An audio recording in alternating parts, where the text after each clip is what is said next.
ଭଉଣୀ ଚୁପ୍ କ'ଣ ପାଇଁ ହୋଇଗଲ? ଫେର୍ ତୁମର ସୁନ୍ଦର ଆବାଜ ଶୁଣାଅ ନା। ତୁମର ଆବାଜ କେତେ ସୁନ୍ଦର ଆଉ ମିଠା। ଏମିତି ଲାଗୁଛି ଯେମିତି ତୁମର ଆବାଜ ସବୁବେଳେ ଶୁଣୁଥାଏ। କ'ଣ ମୋ ସହିତ ଦୋସ୍ତି କରିବ? କୋଇଲି କହେ। ଦୋସ୍ତି ଆଉ ତୁମ ସହିତ? କେବେ ନୁହଁ। ତୁମେ ତ ସୁନ୍ଦର ଆବାଜରେ ଗୀତ ବି ଗାଇ ଜାଣ ନାହିଁ। ତୁମେ ତ ଲାଲ ଲଙ୍କା ଖାଇ ଜାଣିଛ। ତୁମର ଆବାଜ ଭଲ କେମିତି ଆଉ ସୁନ୍ଦର ହେବ? ଭଉଣୀ, ମୁଁ ତୁମ ପରି ସୁନ୍ଦର ସ୍ୱରରେ ଗୀତ ଗାଇପାରେ ନାହିଁ, କିନ୍ତୁ ମୋ ଆବାଜରେ ସୁରିଲା ଅଛି। ମୋତେ ଜଙ୍ଗଲର ପକ୍ଷୀ ମିଠୁ ମିଠୁ କହନ୍ତି। ଲାଲ ରଙ୍ଗର ରାଗଲଙ୍କା ଖାଇ ମଧ୍ୟ ମୁଁ ସୁରିଲା କହିପାରେ। ଆଚ୍ଛା କୁହ, ମୋର ସବୁଜ ରଙ୍ଗ ଆଉ ଲାଲ ଥଣ୍ଟ ତୁମକୁ ପସନ୍ଦ ଲାଗେ? ମୋତେ ତୁମର ରଙ୍ଗ ଜମା ପସନ୍ଦ ନାହିଁ। ଆଉ ତୁମର ଥଣ୍ଟ ତ ବଙ୍କା ଆଉ ତେଢ଼ାମେଢ଼ା।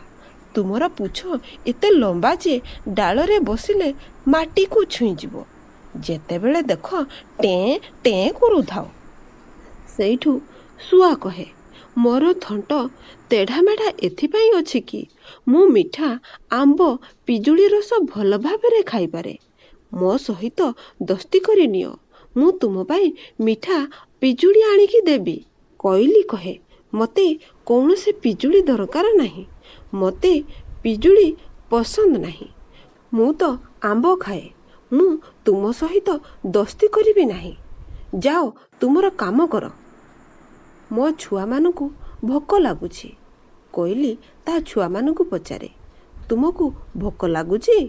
ହଁ ମା, ମୋତେ ଭୋକ ଲାଗୁଛି। ମା, ଶୀଘ୍ର କିଛି ଖାଇବାକୁ ଆଣନା। ଏଠାରେ ତ କିଛି ବି ନାହିଁ। କୋଇଲି ତା ଛୁଆମାନଙ୍କୁ ଖାଇବା ଆଣିବା ପାଇଁ ଉଡ଼ିଗଲା। ଶୁଆ ଦେଖିଲା କୋଇଲିର ଛୁଆମାନେ ବହୁତ ଭୋକିଲା ଅଛନ୍ତି। କୋଇଲି ଏପର୍ଯ୍ୟନ୍ତ ଫେରି ନାହିଁ। ଶୁଆ ପିଜୁଳି ଆଣିକି ଦିଏ। ଛୁଆମାନେ କିଛି କହିବାର ଅଛି ମୋତେ କୁହ। ଶୁଆ କାକା, ତୁମେ ବହୁତ ଭଲ। ଆମକୁ ସତରେ ଭୋକ ଲାଗୁଥିଲା। କୋଇଲିର ଦୁଇ ଛୁଆମାନେ ପିଜୁଳି ପାଇ ଖୁସି ହୋଇଗଲେ ଆଉ ଖାଇବାକୁ ଲାଗିଲେ। କିଛି ସମୟ ବିତିଗଲା, କିନ୍ତୁ କୋଇଲି ଫେରିକି ଆସିନଥାଏ। ଏହି ସମୟରେ ଏକ ଚିଲ ସେ ଆଖପାଖରେ ଘୂରି ବୁଲୁଥାଏ। ଶୁଆ ବୁଝିଗଲା ଇଏ ବିପଦ ହୋଇପାରେ। ଶୁଆ ଉଡ଼ି କୋଇଲି ବସାକୁ ଚାଲି ଆସିଲା। ଶୁଆ କହିଲା, ଛୁଆମାନେ ଚାଲି ଆସ, ମୋ ପଙ୍ଖରେ ଲୁଚିଯାଅ। ଚିଲ ଆସିଛି। କିଛି ସମୟ ପରେ ଚିଲ ଏପଟ ସେପଟ ଉଡ଼ି ବୁଲିଲା। ତାପରେ ସେଠାରୁ ଚାଲିଗଲା।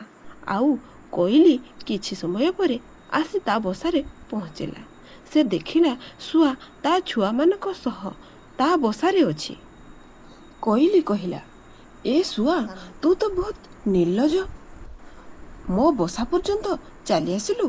ଚାଲ ଏଠାରୁ ବାହାର। ମୋ ଛୁଆମାନଙ୍କୁ କୌଣସି କଷ୍ଟ ଦେଇନୁ ତ? କୋଇଲିର ଛୁଆ କହିଲା, ମା, ଶୁଆ କାକା ବହୁତ ଭଲ ଆଉ ସଚ୍ଚୋଟ। ସେ ଆମକୁ ପିଜୁଳି ଖାଇବାକୁ ଦେଲେ ଆଉ ଚିଲଠାରୁ ମଧ୍ୟ ବଞ୍ଚାଇଲେ। ତୁମେ ତାଙ୍କ ସହ ଖରାପ ବ୍ୟବହାର କର ନାହିଁ। ସେ ବହୁତ ଭଲ। ତୁମେ ବି ତାଙ୍କ ସହ ଦୋସ୍ତି କରିନିଅ ମା, ନହେଲେ ବହୁତ ପସ୍ତାଇବ। ଏମିତି ସାଙ୍ଗ କେବେ ପାଇବ ନାହିଁ। ଛୋଟ ଛୁଆମାନଙ୍କ ମୁହଁରୁ ଏତେ ବଡ଼ କଥା ଶୁଣି କୋଇଲିକୁ ବହୁତ ଭଲ ଲାଗିଲା। ସେ ପରୋପକାରୀ ଶୁଆର ସଚ୍ଚାଇ ଜାଣିସାରିଥିଲା। ସେ ଦୋସ୍ତିର ହାତ ବଢ଼ାଇ ଦେଲା। ଶୁଆ ଭାଇ, ମୋତେ କ୍ଷମା କରିଦିଅ।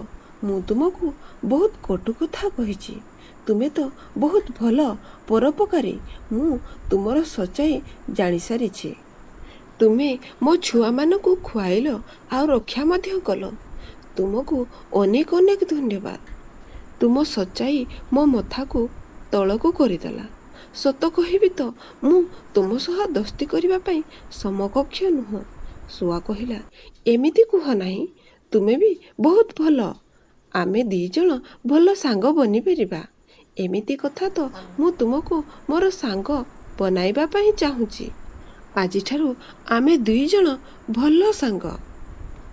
ସେହି ଦିନଠାରୁ କୋଇଲି ଆଉ ଶୁଆ ତାଙ୍କ ନିଜ ସୁଖ ଦୁଃଖରେ ପରସ୍ପରକୁ ସାହାଯ୍ୟ କଲେ।